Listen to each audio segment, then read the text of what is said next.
നിങ്ങളെപ്പോലെ തന്നെ ഒരു ഫ്രഷറായിട്ട് ദുബൈയിൽ ജോലി നോക്കി അല്ലെങ്കിൽ നല്ലൊരു ജോലി നേടണം എന്നുള്ള ആഗ്രഹത്തോടു കൂടി വന്ന ഒരാളാണ് ഞാനും. പക്ഷെ വിധി എന്ന് പറയുന്നത് മനുഷ്യർക്ക് എപ്പോഴും ഡിഫറെന്റ് ആയിരിക്കും അല്ലേ? അപ്പം എൻ്റെ കഥയും ഏകദേശം അതുപോലെ തന്നെയാണ്. പ്രതീക്ഷിച്ച പോലെ അങ്ങനെ വലിയൊരു ജോലിയും കാര്യങ്ങളും ഒന്നും കിട്ടിയില്ല.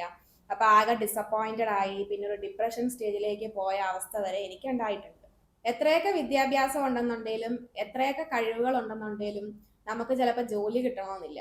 അതൊക്കെ ഓരോ സമയം പോലെ ഇരിക്കും. ചിലർക്ക് കിട്ടും, ചിലർക്ക് കിട്ടത്തില്ല. അങ്ങനെയൊക്കെ തന്നെയാണ് ലൈഫ്. അപ്പൊ ഞാൻ ഇവിടെ വന്നപ്പോഴത്തേക്കും എനിക്ക് ഉണ്ടായ കുറച്ച് അനുഭവങ്ങൾ, അല്ലെന്നുണ്ടെങ്കിൽ എനിക്ക് എങ്ങനെ ജോലിയായി എന്നറിയാനായിട്ട് എല്ലാവർക്കും ആഗ്രഹം ഉണ്ടാവും. അപ്പൊ കുറെ പേര് എൻ്റെ അടുക്ക ചോദിച്ചിട്ടുമുണ്ട്. അപ്പൊ പേഴ്സണൽ ആയിട്ട് എനിക്ക് മെസ്സേജ് അയക്കുന്ന ഒരുപാടുണ്ട്. അപ്പൊ അവർക്കൊക്കെ കുറച്ചൊക്കെ കാര്യങ്ങൾ അറിയാം. ജോലി കിട്ടിയ കഥകളും കാര്യങ്ങളും ഒക്കെ ചെറിയൊരു വീഡിയോ ആക്കാന്ന് വെച്ചു. അപ്പം ചിലപ്പോൾ മറ്റുള്ളവർക്ക് അതൊരു ഇൻസ്പിറേഷൻ ആകാനായിട്ട് ചാൻസ് ഉണ്ട്. ഞാൻ ജോലി നോക്കി വരുന്നത് ആക്ച്വലി ഒരു നല്ല സമയത്തല്ലായിരുന്നു. അതായത് സാഹചര്യങ്ങൾ കൊണ്ട് ഇവിടെ വന്നതിന് ശേഷം നമ്മൾ ജോലി നോക്കിയെന്ന് പറഞ്ഞു കഴിഞ്ഞാൽ കോവിഡ് ഒക്കെ കഴിഞ്ഞ് അന്ന് ആ കോവിഡിന്റെ ആ ഒക്കെ പ്രശ്നങ്ങൾ മാറി വരുന്ന ഒരു ടൈമിങ്ങിലായിരുന്നു ഞാൻ ഇവിടെ വന്നത്. അപ്പൊ സ്വാഭാവികമായിട്ട് നിങ്ങൾക്ക് അറിയാമല്ലോ, ഒരുപാട് ഓപ്പണിങ്സും കാര്യങ്ങളും ഒന്നും ഇല്ല. റിമോട്ട് വർക്ക്സും കാര്യങ്ങളും ഒക്കെ ആയിട്ട് ആകെ ഏത് ഇൻഡസ്ട്രി എടുത്താലും ആകെ വിഷയമായിട്ടിരിക്കുന്ന ഒരു സമയമാണ്. ആകെ ഹെൽത്ത് കെയർ ഇൻഡസ്ട്രി മാത്രമേ ഉള്ളൂ നല്ലത്. അതും പെർമനന്റ് ആയിട്ടുള്ള ജോലിയും കാര്യങ്ങളും ഒന്നും ആയിരിക്കില്ല. ആ ഒരു റിക്വയർമെന്റ് അനുസരിച്ച് അവർ റിക്രൂട്ട് ചെയ്യും. ആ ഒരു ആവശ്യം കഴിയുമ്പോഴത്തേക്കും അങ്ങനെ ഒരുപാട് നേഴ്സുമാർ ഇവിടുന്ന് മടങ്ങിപ്പോയതായിട്ട് എനിക്കറിയാം. അപ്പൊ നമ്മള് നേരത്തെ താമസിച്ചുകൊണ്ടിരുന്ന ഫ്ലാറ്റിലൊക്കെ ഒരുപാട് നേഴ്സ്, ആ സമയത്ത് എന്ന് പറഞ്ഞാൽ നേഴ്സുകൾക്ക്, ആ സമയത്ത് നേഴ്സ് ആയിട്ടുള്ളവർക്ക് സത്യം പറഞ്ഞു കഴിഞ്ഞാൽ നല്ല ഓപ്പർച്യൂണിറ്റി ആയിരുന്നു ഇവിടെ കേട്ടോ. ഒരുപാട് റിക്രൂട്ട്മെന്റ്സും കാര്യങ്ങളും ഒക്കെ ഉണ്ടായിരുന്നു. പക്ഷെ അത് കഴിഞ്ഞതിന് ശേഷം അവരെല്ലാം തിരിച്ചു പോയതായിട്ട് കുറച്ച് കണക്ഷൻസ് ഉണ്ടായിരുന്നു. അപ്പൊ ചിലവരൊക്കെ ഇവിടെ എങ്ങനെയൊക്കെ പിടിച്ചു പറ്റി, ചിലവരൊക്കെ തിരിച്ചു പോയി. അപ്പൊ ആ സമയത്ത് ഹെൽത്ത് കെയർ ഇൻഡസ്ട്രി മാത്രമേ ഉള്ളൂ നല്ല ബൂമായിട്ട് നിൽക്കുന്നത്. ബാക്കിയുള്ളിടത്തൊക്കെ സത്യം പറഞ്ഞു കഴിഞ്ഞാൽ കുറേ കമ്പനികൾ പൂട്ടിപ്പോയി. അങ്ങനത്തെ ഒരു വല്ലാത്ത ഒരവസ്ഥയിലാണ് സത്യം പറഞ്ഞാൽ ഞാൻ ഇവിടെ ജോലി നോക്കി വരുന്നത്. ആ ഒരു അവസ്ഥയിൽ ഇവിടെ ജോലി നോക്കി വരിക എന്ന് പറയുന്നത് സത്യം പറഞ്ഞു കഴിഞ്ഞാൽ ഒരു റിസ്കി ഫാക്ടർ ആണ്. അപ്പൊ ആ റിസ്ക് എല്ലാം മനസ്സിലാക്കിക്കൊണ്ട് തന്നെയാണ് ഞാൻ ഇവിടെ ജോലി നോക്കാനായിട്ട് വന്നത്. അപ്പം ആദ്യത്തെ സമയം എന്നൊക്കെ പറഞ്ഞു കഴിഞ്ഞാൽ നമ്മൾ ഓൾറെഡി നാട്ടിൽ നിന്ന് CV എല്ലാം റെഡിയാക്കി വെൽ പ്രിപ്പയർഡ് ആയിട്ട് ഇപ്പൊ ജോലി കിട്ടുമെന്ന് പറഞ്ഞിട്ടാണ് അവിടുന്ന് പുറപ്പെട്ടത്. പക്ഷെ ഇവിടെ വന്നതിന് ശേഷം ഒരു 1 മന്ത് ആയി. 1 മന്ത് ആയിട്ടും നമുക്ക് ഇന്റർവ്യൂ കോളുകളൊന്നും വരുന്നില്ല. പിന്നെ വരുന്ന കോളുകളൊക്കെ തന്നെയാണെന്നുണ്ടെങ്കിലും കൺസൾട്ടൻസി എന്നൊക്കെയാണ്. അപ്പൊ അങ്ങനെ ആയി കഴിഞ്ഞപ്പോൾ ആകെ ഒരു ഒരു ഒരു വേവലാതി ആയിപ്പോയി. ഇത് എന്താകും, ജോലി കിട്ടുമോ എന്നുള്ളൊരു അവസ്ഥയിലേക്ക് വന്നു. അപ്പൊ പിന്നെ എന്തായി ചിന്ത, എന്തുകൊണ്ടാണ് ഈ കോള് വരാത്തതെന്നുള്ളൊരു ചിന്തയിലേക്ക് പോയി. അപ്പൊ എന്റെ ഹസ്ബൻഡ് പറഞ്ഞു, നീ ഒരു കാര്യം ചെയ്യുന്നു, നിന്റെ CV കുഴപ്പമില്ല, എന്നാലും കുറച്ച് ചേഞ്ചസ് ഒക്കെ ഒന്ന് വരുത്ത്. അപ്പം ചേഞ്ചസ് വരുത്തിയിട്ട് നമുക്ക് ഒന്നുകൂടെ അപ്ലൈ ചെയ്ത് നോക്കാമെന്ന് വിചാരിച്ചു. അങ്ങനെ ഞാൻ ഇക്ക പറഞ്ഞ അനുസരിച്ച് കുറെ കാര്യങ്ങളെല്ലാം മാറ്റി കുറച്ചുകൂടെ ഒന്ന് മോഡിഫൈഡ് വേർഷൻ ആക്കി. അത് കഴിഞ്ഞിട്ട് ഞാൻ അപ്ലൈ ചെയ്യാൻ തുടങ്ങിയപ്പോഴത്തേക്കും എനിക്ക് ഒരു കോള് 2 കോളൊക്കെ ഒരു മന്ത്ലി ഒക്കെ 1-2 കോളും ഒക്കെ കിട്ടാൻ തുടങ്ങി. അപ്പൊ ഒന്നും ഇല്ലാത്തടത്ത് നിന്ന് 2 കോള് കിട്ടുക എന്ന് പറയുമ്പോൾ സ്വാഭാവികമായിട്ട് നമ്മൾ ഹാപ്പിയാണ്. മന്ത്ലി ഒരു 2-3 കോളെങ്കിലും കിട്ടുന്നുണ്ട്, ആ ഒരു പ്രതീക്ഷ. അപ്പൊ പിന്നെ എനിക്ക് മനസ്സിലായി എന്തൊക്കെയോ ഒക്കെ വിഷയങ്ങളുണ്ട്, അതുകൊണ്ടാണ് എനിക്ക് കിട്ടാത്തത്. പിന്നെ ഞാൻ എന്താക്കി, എൻ്റെ ഇൻഡീഡ് അല്ലെന്നുണ്ടെങ്കിൽ ബാക്കിയുള്ള വെബ്സൈറ്റും കാര്യങ്ങളും ഒക്കെ എന്താക്കി, കുറച്ചുകൂടെ ഒന്ന് അപ്ഡേറ്റഡ് ആക്കി, കുറച്ച് കറക്ഷൻസ് ഒക്കെ വരുത്തി, കുറച്ചൊന്ന് വെൽ അപ്ഡേറ്റഡ് ആക്കി. അങ്ങനെ ഞാൻ അപ്ലൈ ചെയ്യാൻ തുടങ്ങിയപ്പം പിന്നെ നമ്പർ ഓഫ് കോൾസ് കൂടാൻ തുടങ്ങി.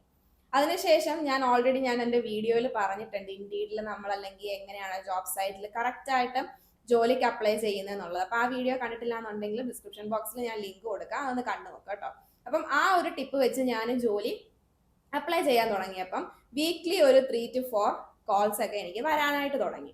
അപ്പൊ നമ്മൾ കുറച്ച് ഹാപ്പി ആയി. കാരണം വെച്ചാൽ കോൾസ് ഒക്കെ വരുന്നുണ്ട്, അപ്പൊ ഇന്റർവ്യൂ ഒക്കെ കിട്ടുന്നുണ്ട്, അപ്പൊ എന്താണെന്നുണ്ടെങ്കിലും ജോലി കിട്ടുമെന്നുള്ളൊരു പ്രതീക്ഷയിലേക്ക് വന്നു. പക്ഷെ ഈ ഒരു പ്രതീക്ഷ വന്നത് സത്യം പറഞ്ഞു കഴിഞ്ഞാൽ 9ാമത്തെ മാസത്തിലാണ് കേട്ടോ.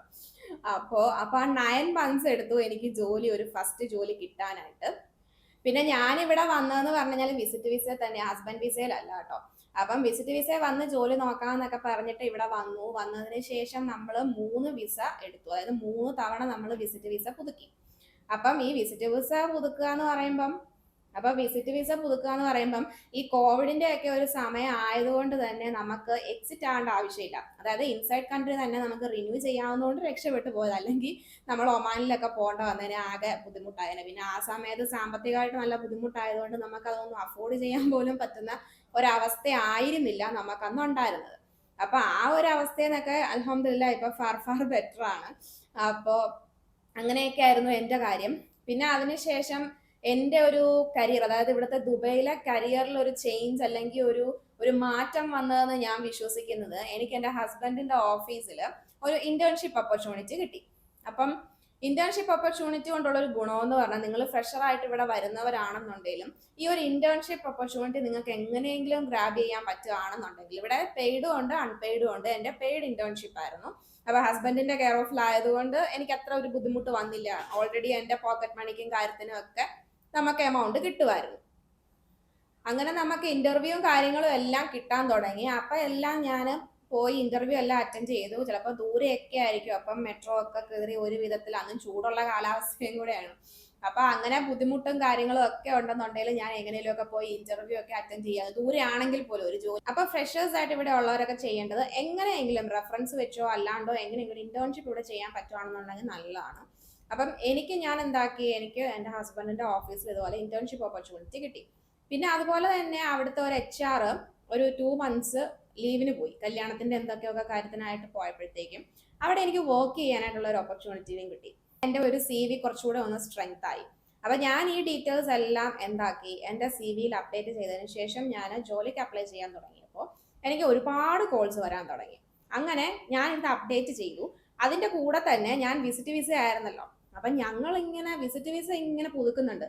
പിന്നീടാണ് ആലോചിച്ചത് എന്തുകൊണ്ട് നമുക്ക് ഹസ്ബൻഡ് വിസ ആക്കിക്കൂടാന്നുള്ളൊരു ഓപ്ഷൻ വന്നു. അപ്പൊ അങ്ങനെ ഉള്ളപ്പോഴത്തേക്കും നമുക്ക് ചാൻസ് കൂടും. ഞാൻ വിസിറ്റ് വിസയിൽ നിന്ന സമയത്ത് ഒരുപാട് ജോബ് ഓപ്പർച്യൂണിറ്റീസ് കിട്ടിയിട്ടുണ്ടെങ്കിലും നമ്മൾ ചിലപ്പോൾ ഷോർട്ട് ലിസ്റ്റഡ് ആകും. ഇപ്പം നമുക്ക് ഓഫർ ലെറ്റർ അയക്കാമെന്നൊക്കെ പറയും, പക്ഷെ അവർക്ക് ഇതുപോലെ ഹസ്ബൻഡ് വിസ ഓപ്ഷൻസ് കിട്ടി കഴിയുമ്പോൾ സ്വാഭാവികമായിട്ട് നമ്മളുടെ CV മാറ്റി വെച്ചിട്ട് ഇതിൽ ഹസ്ബൻഡ് വിസ ഉള്ള അല്ലെങ്കിൽ സ്പൗസ് വിസ ഉള്ളവർക്ക് കൂടുതൽ ഒരു ഓപ്പർച്യൂണിറ്റി കൂടാനും ചാൻസ് കൂടാനും തുടങ്ങി. അപ്പൊ നമ്മുടെ വിസിറ്റ് വിസ ആയതുകൊണ്ട് തന്നെ അത് മാറ്റിവെക്കും. അങ്ങനെ ഓപ്പർച്യൂണിറ്റീസ് ഒരുപാട് എനിക്ക് പോയിട്ടുണ്ട്. അതായത് ജോബ് ഓഫർ ലെറ്ററിന്റെ ആ ഒരു അവസ്ഥ വരെ വന്നിട്ട് ഒന്നും ഇല്ലാത്തൊരിതിലേക്ക് പോയ അവസ്ഥ വരെ വന്നിട്ടുണ്ട്. ഹസ്ബൻഡ് വിസ ഓപ്ഷൻ നിങ്ങൾക്ക് എങ്ങനെയെങ്കിലും ചെയ്യാൻ പറ്റുമെങ്കിൽ തീർച്ചയായിട്ടും അങ്ങനെ തന്നെ ചെയ്യുന്നതാണ് നല്ലത്. അപ്പൊ അങ്ങനെ ഞാൻ ഈ പറഞ്ഞതുപോലെ നമ്മുടെ ഇന്റേൺഷിപ്പ് കാര്യങ്ങളെല്ലാം കഴിഞ്ഞു, വിസിറ്റ് വിസ മാറ്റി സ്പൗസ് വിസ ആക്കി. അപ്പം ഇതെല്ലാം കഴിഞ്ഞതിന് ശേഷം ഒരുപാട് നല്ല കോൾസും ഒരുപാട് നല്ല കമ്പനീസിൽ നിന്നൊക്കെ ഓഫേഴ്സ് വരാൻ തുടങ്ങി. അങ്ങനെ ഞാൻ ഒരു 9 months ശേഷം ഒരു കമ്പനി ഫോർമേഷൻ റിലേറ്റഡ് ഒരു കമ്പനി, ബിസിനസ് ഡേയിലുള്ള ഒരു കമ്പനിയിൽ ജോയിൻ ചെയ്തു. ഞാൻ ആദ്യമേ ജോയിൻ ചെയ്തത് HR ആൻഡ് അഡ്മിൻ പോസ്റ്റിലേക്കായിരുന്നു. പിന്നെ ഞാൻ ഓൾറെഡി എൻ്റെ വീഡിയോയിലൊക്കെ പറഞ്ഞിട്ടുണ്ട്, നമ്മൾ റിപ്പീറ്റേറ്റീവ് ആയിട്ട് പറയുന്നത് എന്താ അത്ര ഒരുമാതിരിപ്പെട്ട എല്ലാവർക്കും അറിയാവുന്ന കഥകളൊക്കെ തന്നെയാണ്. ഞാൻ HR ആൻഡ് അഡ്മിൻ പോസ്റ്റിലേക്ക് ചെന്നു. പിന്നെ അതിനുശേഷം ഒരുപാട് അവിടെ ചെന്ന് കഴിഞ്ഞപ്പോഴത്തേക്കും പല സാഹചര്യങ്ങൾ കൊണ്ടും നമുക്ക് പുതിയ പുതിയ പൊസിഷൻസ് ഏറ്റെടുക്കേണ്ടി വരികയും അങ്ങനെ നമ്മൾ അവിടുത്തെ ഒരാളായി മാറുകയും അങ്ങനെ ഒരുപാട് ഓപ്പർച്യൂണിറ്റീസും കാര്യങ്ങളും ഒക്കെ നമുക്ക് നന്നായിട്ടെല്ലാം പഠിക്കാനായിട്ടുള്ള ഒരു ഓപ്പർച്യൂണിറ്റി കിട്ടി. അങ്ങനെ അതിനുശേഷമാണ് ഞാൻ എൻ്റെ രണ്ടാമത്തെ ജോബ് ഞാൻ ചെയ്തത്. അങ്ങനെ എനിക്ക് ഇവിടെ ജോലി ആയത്. നല്ല സ്ട്രഗിൾ ചെയ്തു, കാരണം ഇതിനകത്ത് പറയാതെ പോയിട്ടുള്ള ഒരുപാട് ഇൻസിഡൻസ് ഉണ്ട്, പറഞ്ഞിട്ടുള്ള കുറച്ച് ഇൻസിഡൻസ് ഉണ്ട്. അപ്പോൾ ചില ദിവസങ്ങളിലൊക്കെ സത്യം പറഞ്ഞു കഴിഞ്ഞാല് നമുക്ക് ഇന്റർവ്യൂസ് ഒക്കെ വരുമ്പോഴത്തേക്കും നമ്മളുടെ കയ്യിൽ കാശ് ഉണ്ടാവില്ല പോകാനായിട്ട്. അപ്പൊ അങ്ങനത്തെ അവസ്ഥകൾ വരെ ഉണ്ടായിട്ടുണ്ട്. പക്ഷെ എന്നിരുന്നാലും നമ്മൾക്ക് ഇവിടെ ഫ്രഷർ ആയിട്ട് വരുന്ന എല്ലാവരും അനുഭവിക്കുന്ന അല്ലെന്നുണ്ടെങ്കിൽ അനുഭവിച്ചുകൊണ്ടിരിക്കുന്ന അവസ്ഥ തന്നെയാണിത്. അപ്പൊ നമ്മൾ ഒരിക്കലും നെഗറ്റീവായിട്ട് പോകാതിരിക്കുക, അല്ലെങ്കിൽ അയ്യോ നമ്മൾ ഡിപ്രസ്ഡ് ആകാണ്ടിരിക്കുക, കിട്ടുന്നില്ലല്ലോ എന്നുള്ള ആ ഒരു നമ്മൾ ശ്രമിച്ചുകൊണ്ടിരിക്കുക. ഇപ്പൊ എനിക്ക് തന്നെ, ഞാൻ ആദ്യമേ നോക്കിയപ്പം എൻ്റെ സെയിം CV വെച്ച് ഞാൻ വീണ്ടും വീണ്ടും അപ്ലൈ ചെയ്തിരുന്നില്ല, അല്ലെങ്കിൽ എൻ്റെ പ്രൊഫൈൽ അപ്ഡേറ്റ് ചെയ്യാണ്ട് ഞാൻ വീണ്ടും വീണ്ടും ഇരുന്നിരുന്നെങ്കിൽ ചിലപ്പോൾ എനിക്ക് ജോലി ആകത്തില്ലായിരുന്നു. അപ്പൊ നമ്മൾ പുതിയ പുതിയ വേസ് കണ്ടുപിടിക്കുക. അപ്പോൾ ഒരു കാര്യം വർക്ക് ആകുന്നില്ലെന്നുണ്ടെങ്കിൽ നമ്മൾ വേറൊരു വഴി കണ്ടുപിടിക്കുക. അങ്ങനെ നമ്മളെ തന്നെ അപ്ഡേറ്റഡ് ആക്കുക, നമ്മുടെ CV അപ്ഡേറ്റഡ് ആക്കുക. നമുക്ക് ആ ഒരു ജോലി കിട്ടുന്നിടം വരെ മാക്സിമം നമ്മൾ പോസിറ്റീവായിട്ട് തന്നെ ശ്രമിക്കുക, ആത്മാർത്ഥമായിട്ട് തന്നെ ശ്രമിക്കുക. അങ്ങനെ ആത്മാർത്ഥമായിട്ട് ശ്രമിച്ചു കഴിഞ്ഞാൽ തീർച്ചയായിട്ടും നമുക്ക് ജോലി കിട്ടിയിരിക്കും. അപ്പം അതിനൊരു എക്സാമ്പിൾ ആണ് ഞാൻ. ഡിപ്രസ്ഡ് ആക്കാനായിട്ട് ഒരുപാട് പേരുണ്ടാവും. ആദ്യമേ തന്നെ നമ്മൾക്ക് ആ ഒരു മൈൻഡ് സെറ്റിലേക്ക്, അതായത് നമ്മൾ നമ്മുടെ മൈൻഡ് സെറ്റിലേക്ക് കൊണ്ടുവരേണ്ട ഒരു കാര്യം, ജോലി കിട്ടുക എന്നുള്ളത് അത്ര ഈസി ആയിട്ടുള്ള ടാസ്ക് അല്ല. എങ്കിൽ പോലും നമ്മളെ കൊണ്ട് പറ്റും, അല്ലെങ്കിൽ നമുക്ക് ശ്രമിക്കാൻ പറ്റും.